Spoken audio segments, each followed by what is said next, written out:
సంబంధించడానికి మా ప్రతినిధి ప్రణీత అడిగి తెలుసుకుందాం. ప్రణీత, సూర్యాబాయి మీద ఇంతకు ముందు కూడా ఇలాంటి కేసులు ఉన్నాయా? గతంలో కూడా చీటింగ్ చేశాడా? అండ్ బంగారం తక్కువ ధరకి ఇస్తానని చెప్పాడంటున్నారు. ఎంతకి ఇస్తానని చెప్పాడు? వీళ్ళు ఎలా నమ్మారు? అండ్ రీసెంట్ గా వార్ టైంలో ఆల్ టైమ్ రికార్డ్ టచ్ చేసింది బంగారం.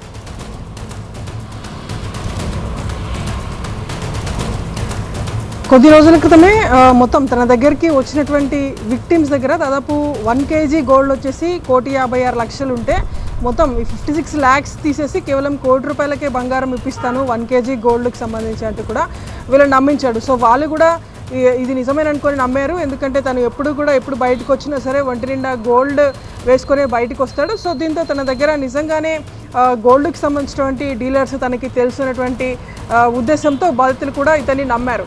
సో ఇలా ఆఫ్ సడన్ జనవరి నుండి కూడా ఈ మొత్తం ఎపిసోడ్ అంతా నడుస్తుంది. జనవరిలో ఇక్కడ నీలోఫర్లో ఉన్నటువంటి రెస్టారెంట్ హిమాయత్ నగర్లో ఉంటుంది. సో ఆ ప్లేస్లో దాదాపు 30 lakhs అమౌంట్ని తీసుకున్నాడు. ఇది తీసుకొని కూడా జనవరి అయింది, అంటే దాదాపు 6 months నుండి కూడా తను ఎట్లాంటి గోల్డ్ డెలివరీ చేయలేదు. సేమ్ టైం డబ్బులు కూడా రిటర్న్ ఇవ్వకపోవడంతో కొద్ది రోజుల క్రితం, అంటే ఒక 3-4 days క్రితం అత్తపూర్లో ఉన్నటువంటి సూర్యాబాయి నివాసానికి విక్టిమ్స్ వెళ్ళారు.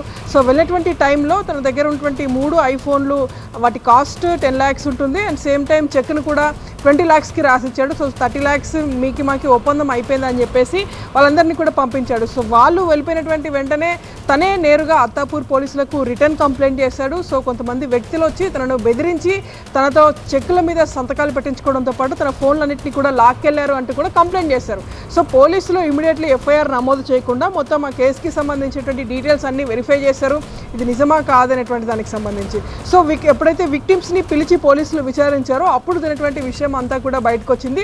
దీంతో అక్కడ పోలీసులు 0 FIR నమోదు చేసి నారాయణగూడకి బదిలీ చేశారు. సో నారాయణగూడలో కేసు నమోదైనటువంటి వెంటనే అప్స్టాండింగ్లోకి వెళ్ళిపోయాడు సూర్యాబాయి.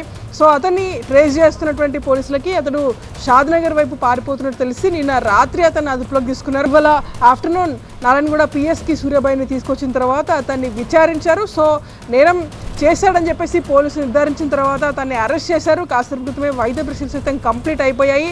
మరి కాసేపట్లోనే నాంపల్లి కోర్టులో అతన్ని ప్రొడ్యూస్ చేయనున్నారు. అయితే గతంలోనూ మంగళాటు PSలో ఇదే రీతిలో కాకపోయినా వేరే కేసుకి సంబంధించి ఇద్దరి మధ్య ఉన్నటువంటి తగాదాన్ని సెటిల్ చేస్తానని చెప్పేసి 2 parties నుండి కూడా డబ్బులు తీసుకున్నారంటూ గతంలో మంగళాటు PSలో సూర్యాబాయి పైన కేసు నమోదైంది. సో ఆ కేసులో అతడు కొద్ది రోజుల పాటు కూడా జైల్లో ఉన్నాడు. సో అయినా సరే సూర్యాబాయి బయటకు వచ్చి ఈ తరహా చీటింగ్స్కి పాల్పడుతున్నాడు అంటూ కూడా పోలీసులు చెప్తున్నారు.